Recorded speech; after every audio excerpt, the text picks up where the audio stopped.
So this is our second attempt in 10 years to reach the top of this hill without being dive bombed by seagulls. Birds. Let's see how we got on this time. I think it's because you stepped on Our original the red attempt in by 2015 we had to abandon. Excuse me. You just say excuse me and they move out of the way. Excuse me! Excuse me! Excuse me guys!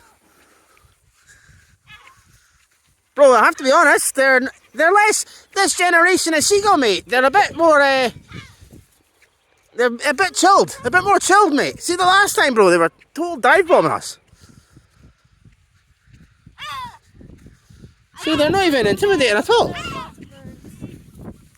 Weird, eh? Booty and South Birdie. Oh, look, they had solar panels back then. Excuse me. They never got this far off, eh? No, we didn't. This is good. Exploring. Hey! Say booty. Who do you think lives there? Go somewhere else. Booty! Booty! Is that you doing the booty call, Zoe? Yeah. Who taught you how to do a booty call? Booty! So shut up. Booty! You're not actually funny. Shut up. What is that, no farm? Farm? Looks like a house. No. Just want to see if you can sneak up and look through the window. What do you mean, no?